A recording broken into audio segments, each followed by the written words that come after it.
Una de las características de la iglesia del Nuevo Testamento o de la iglesia naciente en Hechos de los Apóstoles es su incomparable crecimiento.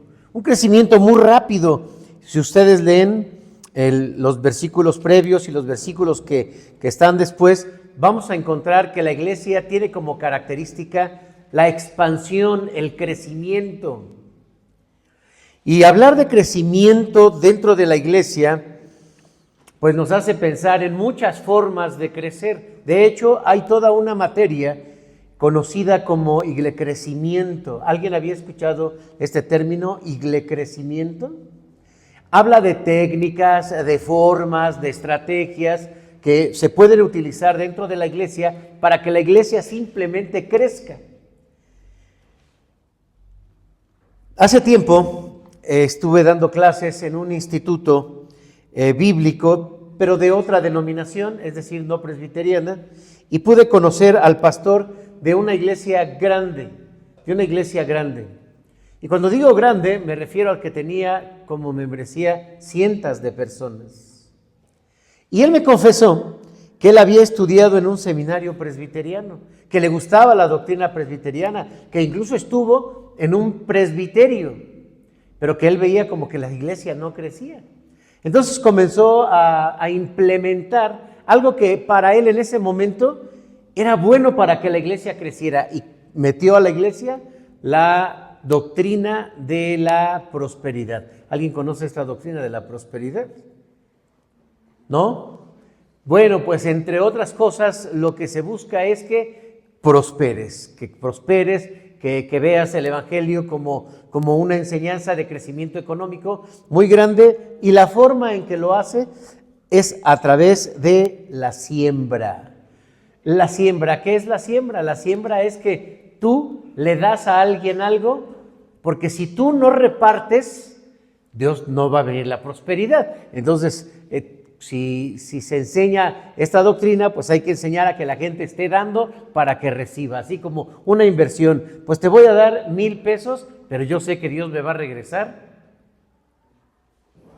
1,000 o 2,000 o mucho más.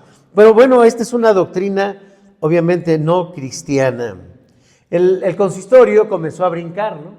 Y después el presbiterio, y lo quisieron corregir, pero él prefirió mejor irse. Y una iglesia carismática pues lo recibió. Este no es un caso aislado, porque a lo largo de la historia vemos historias muy parecidas de iglesias que crecen rápidamente por alguna estrategia o por algún fenómeno, pero también empezamos a ver que en otras áreas decae. Hemos visto ministerios construidos sobre la personalidad y el carisma de un líder. Hemos visto también ministerios que se construyen a través del espectáculo emocional, la manipulación de las masas, y lo que es algo, si ya lo otro es malo, pues lo que es peor, sobre una ausencia de doctrina bíblica y sólida. Aunque en un tiempo pueden florecer, aunque en un tiempo pueden crecer, aunque en un tiempo pueden verse muy dinámicas, muy eufóricas, las iglesias, los ministerios poco a poco empiezan a decaer. Sí hemos visto iglesias que han sustituido la predicación de la palabra de Dios, la predicación fiel de la palabra de Dios, por motivación a las emociones del ser humano. Hay iglesias que han reemplazado la santidad por lo que ofrece la cultura. Hemos visto iglesias que han cambiado el evangelio por incluso mensajes de desarrollo humano o de autoayuda. Iglesias donde todo giraba alrededor de una persona, pensemos en un pastor, pero el pastor cae o el pastor se va y la iglesia se viene abajo. Ministerios donde el crecimiento numérico puede ser impresionante, pero carece esa iglesia de verdadero discipulado. Denominaciones que buscan adaptarse a la cultura, pero comienzan a diluir la doctrina, la esencia de la palabra de Dios y terminan perdiendo su propia identidad. Si eso le pasa a un cristiano que se va y se mete a cualquier iglesia. No voy a ir el domingo, no voy a venir el domingo a la iglesia, hermano. Es que me invitaron a otra iglesia. ¿A dónde? Una amiga y se va a la otra iglesia. Y ahora, hermano, fíjese que va a haber una actividad y vamos a ir ahí por mi casa. Pusieron un grupo y la gente empieza a meterse a diferentes lugares. ¿Qué creen que pasa con su identidad? Se confunde, se confunde. Se pierde la convicción, se pierde la identidad y sobre todo la fuerza espiritual. Pero, hermanos, al hacer este análisis a nuestro alrededor y acercarnos a la vida de los pastores que buscamos el crecimiento de la iglesia, y al acercarnos a las mismas iglesias, no se trata de enjuiciarlas o tampoco se trata de hacer una crítica. Más bien se trata de ver con prevención, porque el problema no es que una iglesia crezca, el problema es que crezca mal. Lo repito, el problema no es el crecimiento, el problema es que una iglesia crezca mal. Una iglesia entonces puede estar muy grande, puede llenarse, pero estar vacía. Puede tener actividades, pero puede no transformar. Así que cuando el crecimiento se vuelve solo el objetivo de la iglesia, lo fundamental que es la fidelidad a Dios, la palabra de Dios, la verdad de Dios, pues viene a ocupar un segundo término. Dios nos llama no solo a crecer, porque miren, pues el crecimiento obviamente es parte de la misma naturaleza del ser humano y de cualquier organismo. Pero aún Jesús, cuando fue a la higuera y buscó fruto en ella y no encontró, con todo y que estaba crecida, con todo y que estaba frondosa, le faltaba algo. ¿Qué era? El fruto. El fruto. Por lo tanto, la fidelidad a Dios, a su palabra, es lo fundamental para un verdadero crecimiento. Y creo, hermanos, que cuando como iglesia nos centramos en ello, entonces Dios añade. Así dice la Biblia, añade. Deben saber ustedes, hermanos, que ahora, con todos los medios de comunicación y las redes, que somos ahora tan visibles. La gente puede entrar a alguno de nuestros cultos cuando compartimos los mensajes, los sermones, y la gente puede optar por ir a una iglesia o no ir a esa iglesia. Y hay creyentes, hay que decirlo, que están buscando que sean edificados o una sana doctrina o una buena forma de predicación y de enseñanza. Hay tal vez personas que no lo hagan, pero muchos sí lo hacen. Y es triste escuchar que la gente exprese esto. Es que no encuentro una iglesia donde se predique verdaderamente el evangelio. Así que, hermanos, nosotros cuando hablamos de crecimiento, cuando hablamos de nuestra iglesia Nueva Vida, cuando hablamos de nuestro programa y de nuestro proyecto de crecimiento, debemos dejar bien en claro que no solamente se trata de números. Sí, son parte de una estructura administrativa, son parte de una planeación, pero no puede ser el objetivo solamente. Éramos 70, ahora somos 80, vamos bien. No puede ser un parámetro para el bienestar de una iglesia. Es como tú, o sea, ya creces y te haces más grande, te haces más viejo y uno dice, voy bien. Sí, voy bien enfermo, ya me duele acá, ya me duele la rodilla, ya me duele la cabeza, ya me duele el alma. No es un parámetro de bienestar. ¿Qué hace, hermanos, que una iglesia crezca? Es el título de este mensaje. ¿Qué hace que una iglesia crezca? Pero que crezca bien. ¿Cuál es el título, hermanos?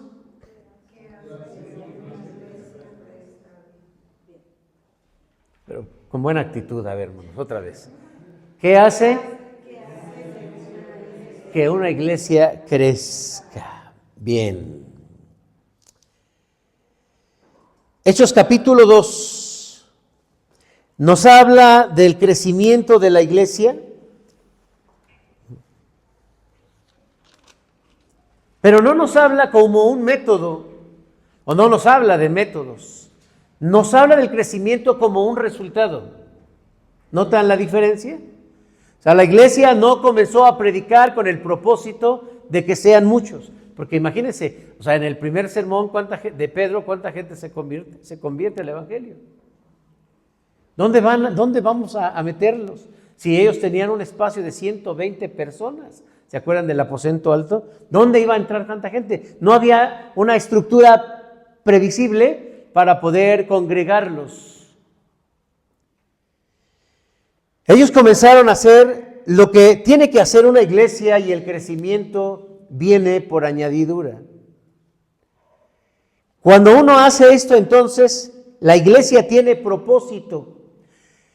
Estamos hablando en un contexto de una iglesia con propósito y nosotros como iglesia debemos saber que nuestro objetivo o nuestro propósito es un crecimiento integral, es un crecimiento a la luz de la Biblia. Así que vámonos despacio. En primer lugar, una iglesia que crece está centrada en la verdad. Versículo 42, si lo tienen, por favor, vamos a leerlo. ¿Tienen frío? Bueno, júntense un poquito para que... Bien, ¿cómo dice, por favor?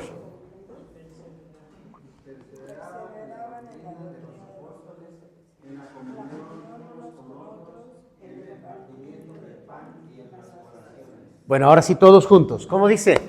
Y perseveraban en la doctrina de los apóstoles, en la comunión unos con otros, en el partimiento del pan y en las oraciones. Voy a resaltar aquí, en primer lugar, el carácter con que se hacen las cosas, pero hablando de las cosas de las que aquí se resaltan. La palabra perseverar en el griego, proskartereo es la palabra, proskartereo. No solamente las palabras, ¿y por qué las decimos desde aquí, hermanos? Si el hermano se cree aquí políglota. No, es que, hermanos, a veces hay más de un significado que no se pone en la Biblia, pero es necesario reflexionar en ello. La idea de esta frase, proskartereo,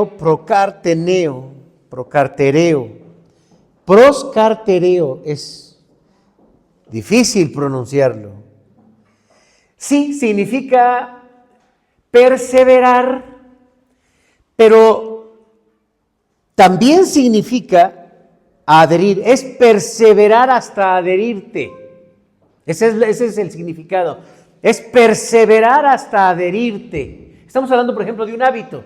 Un hábito cuando lo empezamos a trabajar, no, me voy a levantar todos los días a las 5 de la mañana, todos los días a las 5 de la mañana. Ay, ya no puedo, ¿qué horas son? No, son las 8, no lo pude. Pero de repente uno lo hace tanto, que queda adherido ese hábito en su personalidad. ¿Y a qué hora se va a levantar? Siempre va a ser así. Y bueno, hablamos entonces de la perseverancia, porque la perseverancia o la palabra perseverancia habla del carácter. Habla de la forma en que se hacen las cosas. Y si hablamos de una entrega al Evangelio, entonces tenemos que decir que la entrega al Evangelio de estos primeros cristianos fue con un carácter no superficial, sino profundo y constante. Profundo y constante. Y hermanos, la Biblia nos muestra entonces que el nivel también de compromiso de los creyentes y la prioridad que debe tener un creyente deben de ser muy claros. Nosotros utilizamos palabras como primero Dios, después de Dios todo lo demás, primero Dios. Pero en la práctica se convierte realmente en nuestra prioridad. Dice Deuteronomio capítulo 6, versículo 4, Oye Israel, Jehová nuestro Dios, Jehová uno es. y amarás al Señor tu Dios con todo tu corazón y con toda tu mente y con todas tus fuerzas. Si pensamos en el nivel de compromiso que Dios le está pidiendo a su pueblo, es un compromiso que tiene que ver no nada más con las emociones, sino también con el pensamiento y también con la fuerza. Por lo tanto, cuando dice el Señor, oye Israel, se refiere a su pueblo. El compromiso que nosotros debemos tener bien claro no es ni siquiera con la iglesia. Nuestro compromiso no es con el pastor. Ni siquiera nuestro compromiso es con una denominación. Nuestro compromiso de cómo llevamos la vida de fe es un compromiso con Dios. Si no lo vemos de esta manera, vamos a ser muy débiles. El compromiso entonces implica sentimientos, implica pensamientos y también implica la fuerza del cuerpo. Esto es algo integral, un crecimiento integral. Y cuando amamos a Dios de esta manera, entonces podemos ser adheridos al cuerpo de Cristo, que es la iglesia. Porque pensamos, sentimos y actuamos de la misma manera. Cuando se ama así, tenemos un crecimiento integral. ¿Cómo amas tú al Señor? ¿Cómo te entregas tú al Evangelio? ¿De una manera superficial o de una manera profunda? ¿De una manera ocasional o de una manera permanente? Bueno, esto se va a ver traducido también en tu forma de crecimiento personal. Jesús mencionó acerca de nuestra prioridad y sigo hablando del carácter. Porque para seguir a Jesús, Jesús tuvo que ser muy claro en decir que para el creyente, para el cristiano, para el discípulo de Jesús, no puede ser primero sus padres.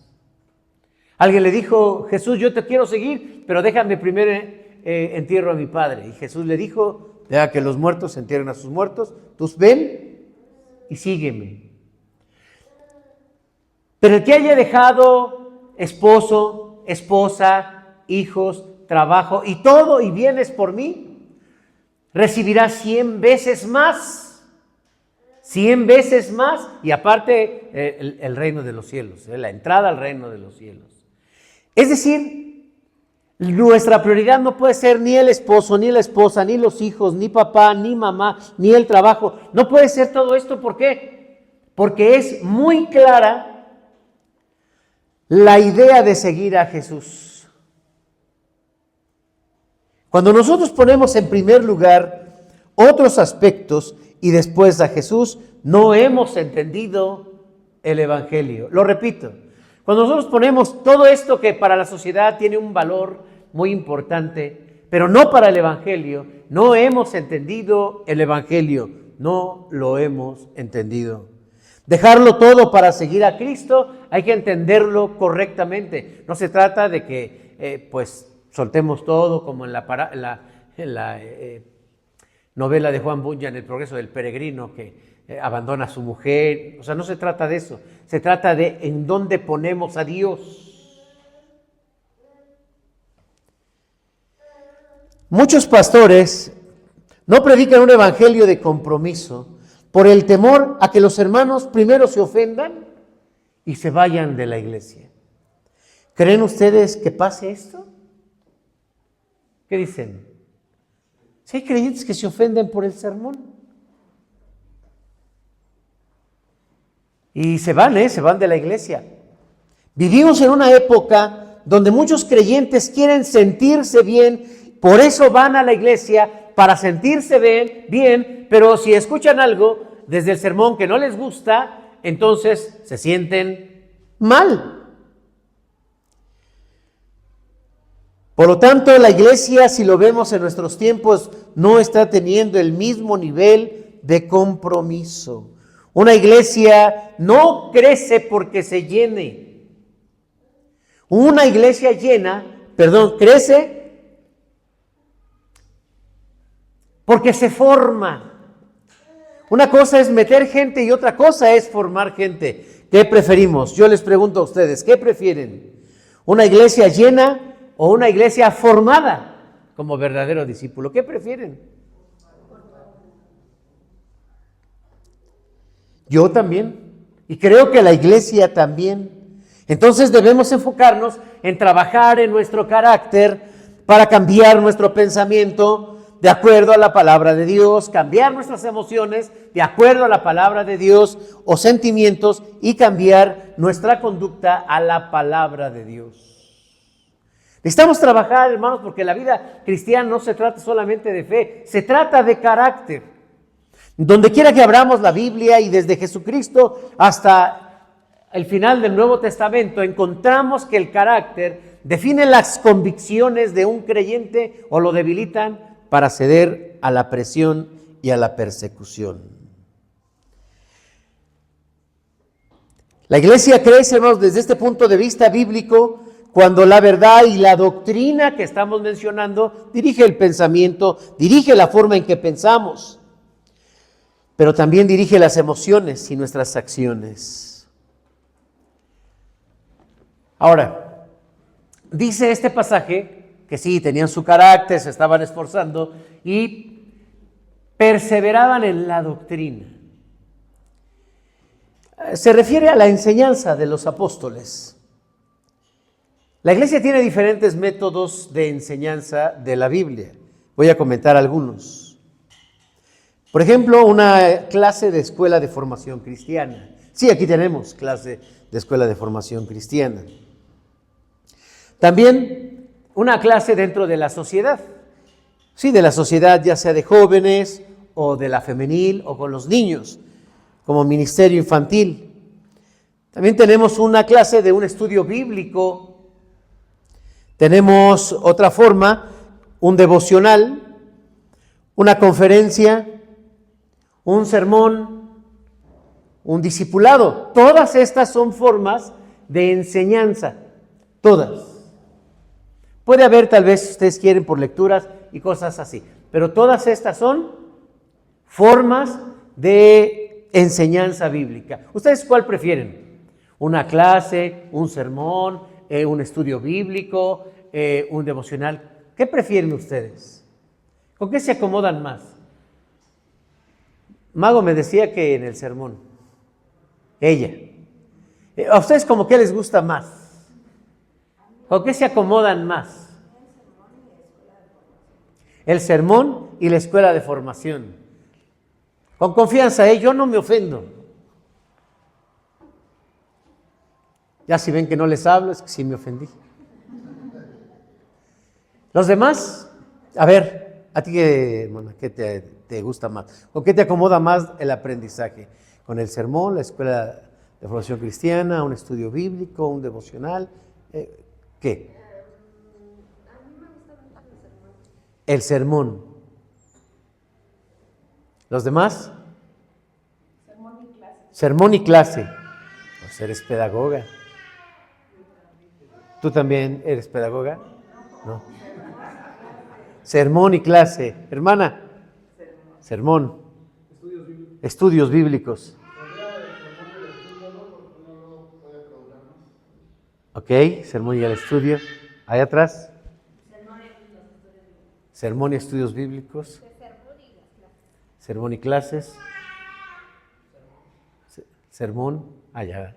Yo creo que todo, hermano, tanto el devocional como el sermón y el estudio bíblico, yo creo que todo va de la mano porque el hacer un devocional en casa, en algún lugar, etc., el abrir la Biblia, hermano, se aprende algo. Claro, pero el sermón es mucho mejor. Entonces usted prefiere el sermón. Sí. Excelente. Hermana, sermón. Ahí atrás. Sermón. Allá, Vic. Sermón. ¿No faltó nadie? Pero cada uno tiene su efecto. Miren, aquí menciono algunas cosas. Primero, una clase de escuela de formación cristiana, podemos aprender Biblia y doctrina. Una clase de sociedad, aprendemos más bien a aplicar la Biblia al grupo de pertenencia. Si nos vamos a meter a una clase de jóvenes, ¿de qué estarán hablando?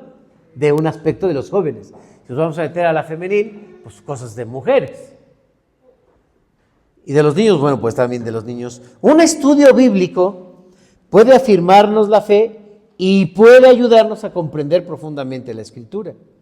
Un devocional puede corregirnos en nuestras decisiones diarias. Una conferencia puede atender diferentes aspectos de una temática, es un acordeón que se abre. Un sermón es una confrontación porque es frontal, es desafiante, nos dice verdades que no nos gusta escuchar. Esa es la verdad. Pero el discipulado es una formación del carácter. ¿Qué es el discipulado? La formación del carácter. ¿Qué es el discipulado? Es la formación del carácter. Ninguna de las anteriores tiene como propósito formar el carácter más que el discipulado. Ahora pensemos, el mejor método de enseñanza es el que está en la Biblia. Dice aquí que es la enseñanza, pero esta enseñanza, se los dije, tiene que ver con el discipulado. Si hay enseñanza firme, si hay enseñanza completa, entonces podemos ser claros con lo que Dios espera de nosotros y así podemos corregir. Claro, vamos a un trabajo donde nos enseñan cómo se debe manejar cierta área o cierta máquina o cierto programa. Y entonces nos dice, a ver, mira cómo lo hago yo para que tú lo hagas. La idea es que lo haga de manera semejante. El texto implica que los apóstoles enseñaban y los creyentes aprendían. Y hermanos, aquí hay un binomio, hay una responsabilidad mutua. Por un lado está el maestro y por otro lado está el alumno, porque esto es fundamental para el crecimiento. Hay un problema grave, que la iglesia está reflejando mucha tibieza y tiene que ver por la forma en que nosotros estamos aprendiendo. Porque a veces nos preocupamos por aprender Biblia, a veces nos preocupamos por aprender doctrina, o nos podemos preocupar por alguna otra área de liderazgo de la iglesia. Pero si nosotros no formamos el carácter, no vamos a entender cómo ser cristianos. Y esto tiene que ver con la formación. Jesús tuvo 12 apóstoles y los formó durante un periodo de 3 años acerca de su carácter, de cómo deben pensar y de cómo deben actuar. Y les dijo, y recibiréis poder cuando haya venido sobre vosotros el Espíritu Santo. Y entonces la tarea que harán es predicar, ser testigos en Jerusalén, en Judea, en Samaria y en toda la tierra. Gracias. Se necesita carácter. ¿Qué es lo que está pasando? Bueno, reflexionando hace un momento sobre esto, pensábamos, Mago y yo, ¿será solamente el asunto de los hermanos? Porque qué difícil por lo menos en los últimos 2 o 3 años después de la pandemia, se ha diluido mucho la fuerza incluso en el discipulado. Y que yo no puedo, y que no pude, y que a mí se me hace más fácil, y a mí, etcétera. Y qué difícil ha sido este tema. ¿Dónde podríamos poner la responsabilidad? ¿En los nuevos creyentes o en nosotros? Pues somos nosotros.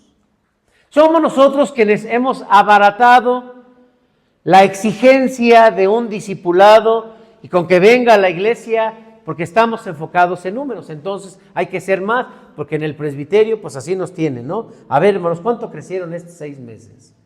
¿Cuántos nuevos creyentes? No, pues 5, 10 y todos. Ah, menos esa iglesia. Sí, que vengan a ver, ya los hermanos ni vienen. Se hicieron, ¿cuánta gente hay que se hace miembro? Y de repente, oye, el hermano, ¿cuál? El que se acaba, ya ni viene. Pasa esto, queridos hermanos, porque nos hace falta a nosotros comprender la dinámica de las prioridades en el verdadero crecimiento. Nuestro proyecto implica, y hablo del proyecto de crecimiento, implica como parte de un grupo te implica a ti para que seas parte de un grupo donde vamos a buscar este crecimiento. No vas a recibir un sermoncito, no vas a recibir una conferencia, ni vas a recibir un devocional. Vas a recibir un discipulado. No, ¿qué pasó, hermano? Yo ya estoy viejo, ya tengo las canas y la barba de la vida cristiana. Pues todos necesitamos ajustarnos al modelo que nos da la Biblia para adherirnos en este compromiso. Va a demandar esfuerzo, va a demandar compromiso. Ya vamos a pasar a Lucas también para que predique. Sí, está practicando, está practicando. Ahí la llevas, Lucas. Eso.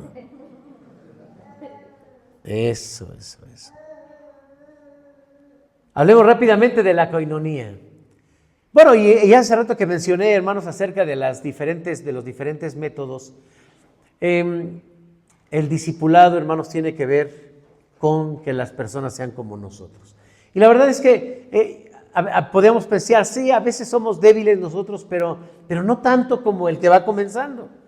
Tengo la convicción de que incluso nuestra fe, el Señor la va empujando y ahí vamos adelante.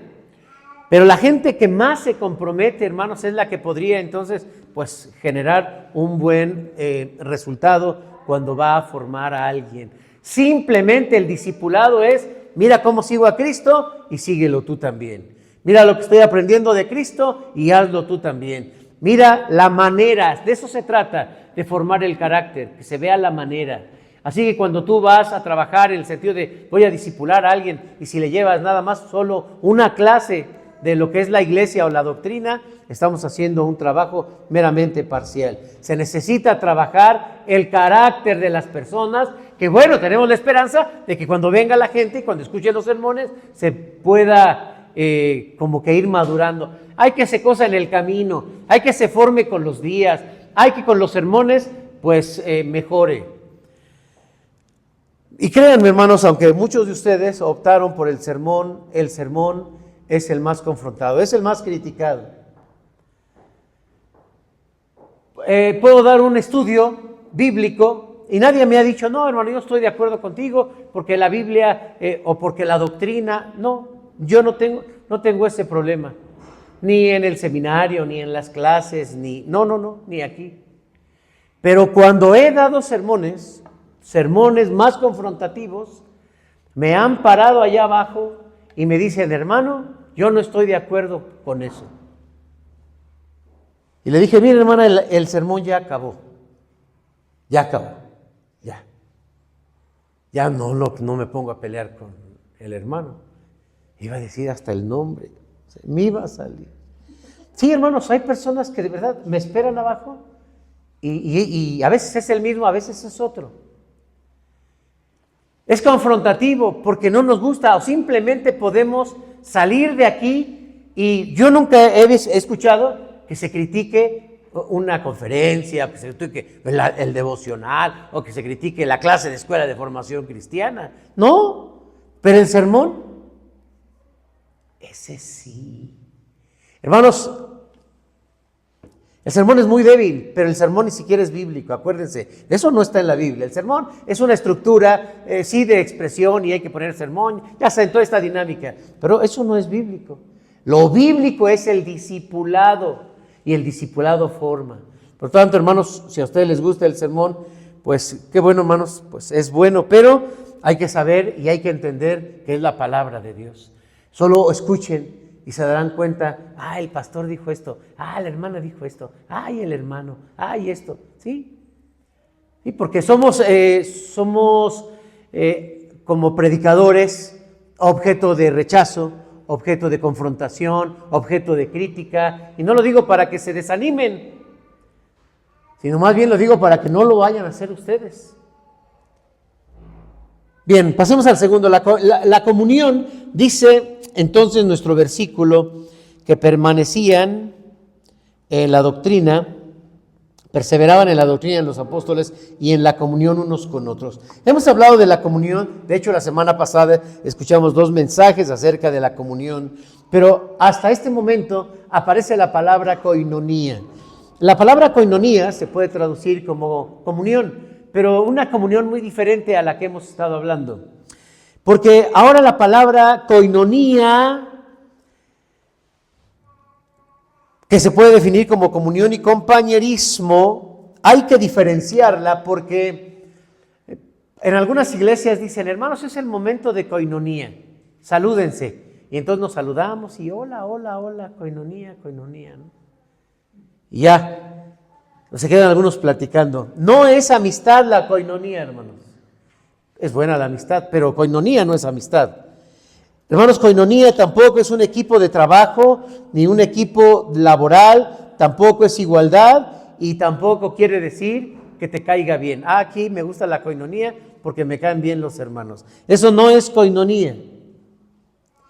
La koinonía, hermanos, trasciende porque es una palabra que podríamos decir que es el ADN que nos unifica y que nos identifica a todos aquellos que estamos siendo dirigidos por el Espíritu Santo.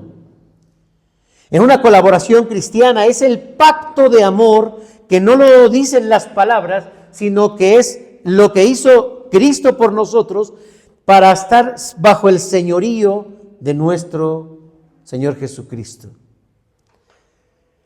La koinonía tiene una relación con Dios, porque podríamos decir que la koinonía no solamente es horizontal para que nos estemos en comunión nosotros. La koinonía tiene una dirección vertical porque estamos en comunión también con Dios, como lo veíamos la semana pasada. En 1 de Juan, capítulo 1, versículo 6 y versículo 7, el autor señala que la comunión entre los hermanos es el fruto, es la consecuencia de nuestra comunión con Dios. Podemos estar muy bien si solamente estamos unidos entre nosotros, pues si se afecta, si se debilita, si se siente nuestra comunión, se acaba. ¿Por qué ya no le hablas al hermano? Ay, que es bien payaso. ¿Y por qué ya no le hablas a la hermana? Ay, es que es bien, sabe quién, sabe cómo. Pero cuando nosotros tenemos una comunión con Dios, nuestra comunión con los demás está basada en el amor, está basado en la paciencia, está basado en el perdón, está basado en lo que dice 1 a los Corintios, capítulo 13, acerca del amor, que todo lo puede, todo lo cree, todo lo soporta, todo lo espera, no busca lo suyo propio, no se jacta, no busca la vanagloria. Ese amor es el que nos distingue. Cuando alguien dice, es que ahí hay hermanos que no tienen amor, es que el amor es hacia Dios, lo demás es una consecuencia.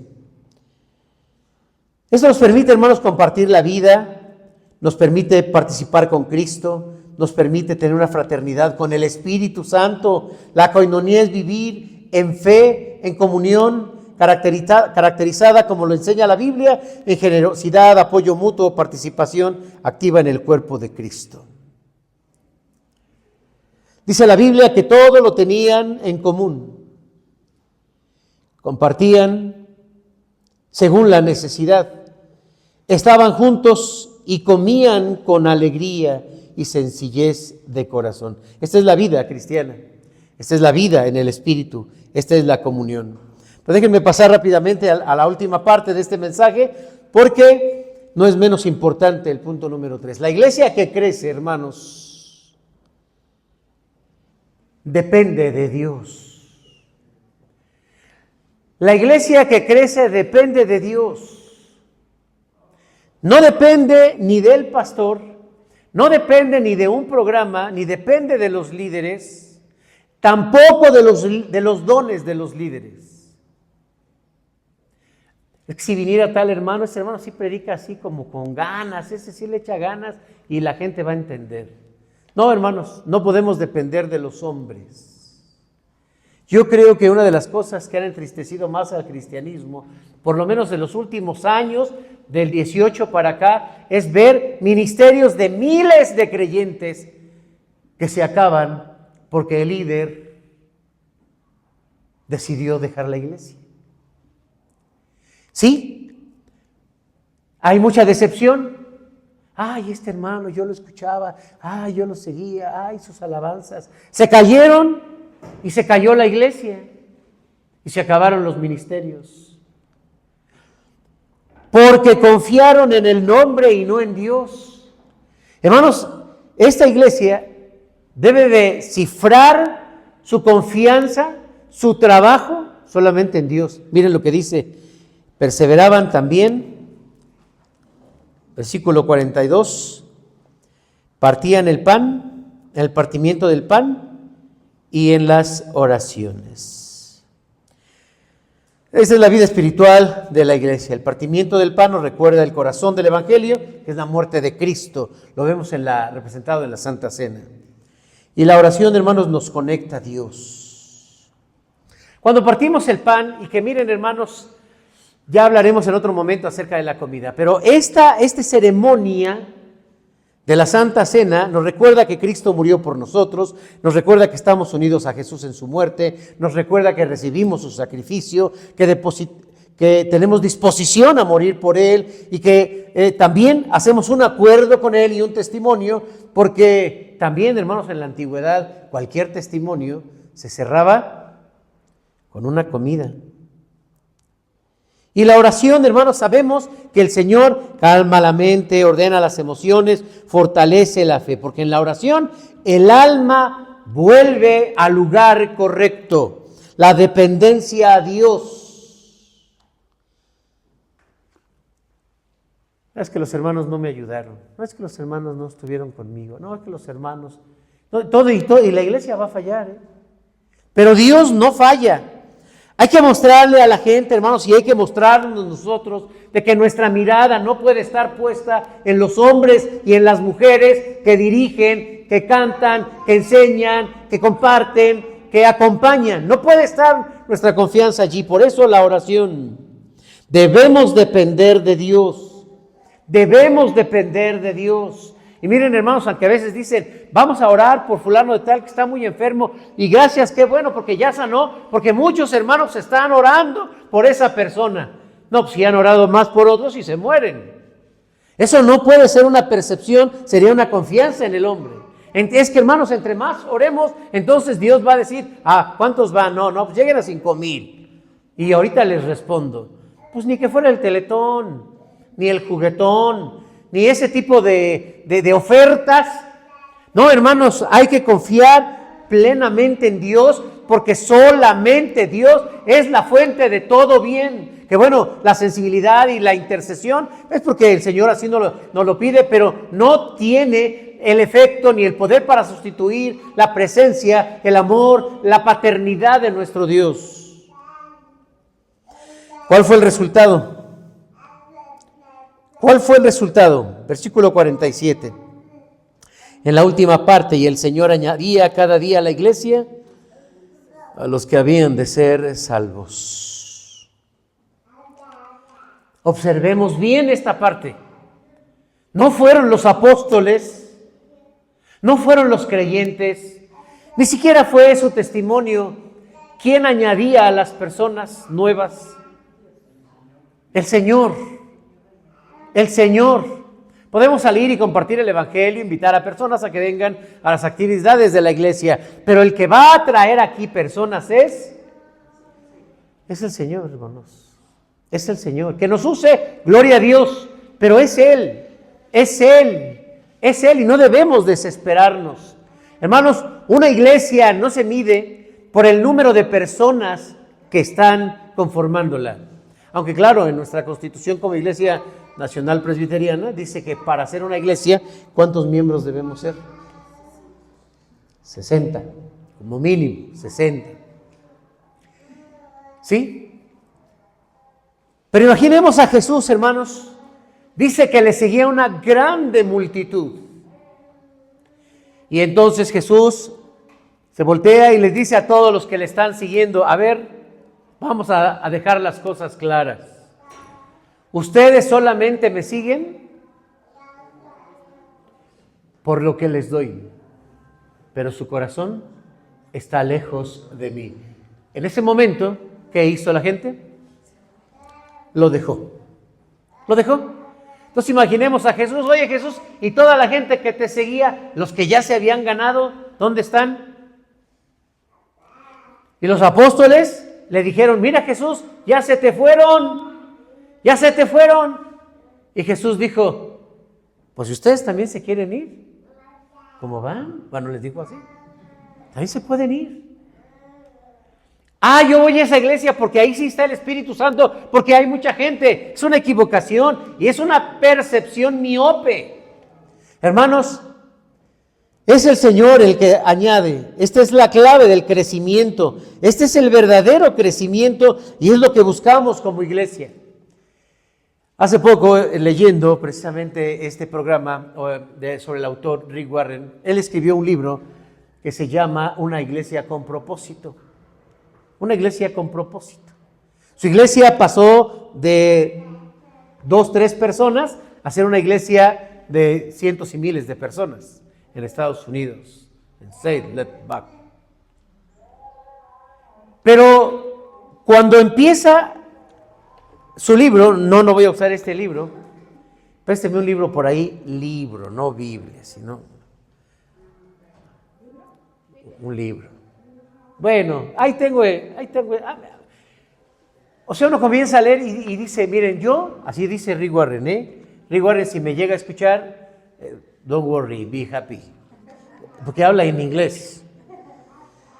Él dice, yo comencé a ver lo que a la gente no le gustaba de las iglesias.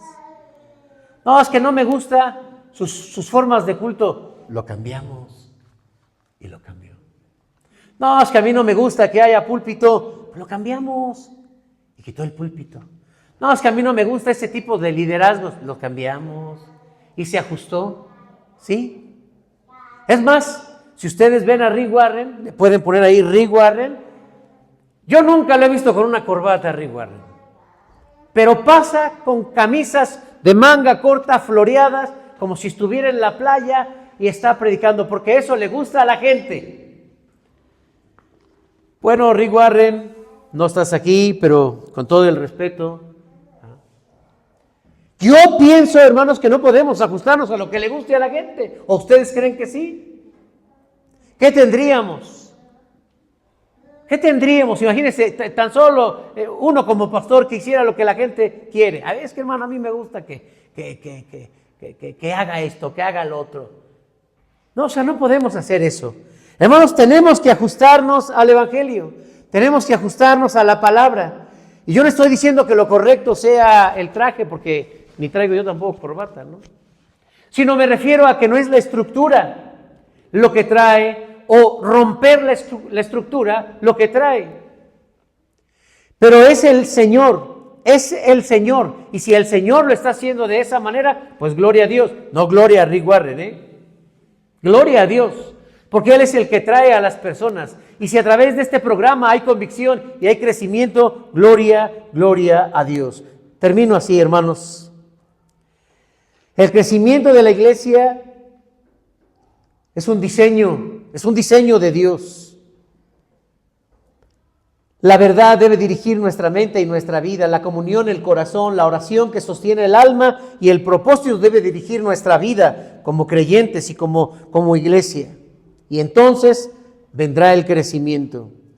Yo no quisiera, hermanos, que el crecimiento viniera solamente porque hacemos actividades, cada quien trajo a alguien y entonces ya. Quisiera, hermanos, que como iglesia creciéramos en todos los aspectos, en el discipulado, pero que este discipulado sea la manera de Dios. Pongámonos de pie. Oremos.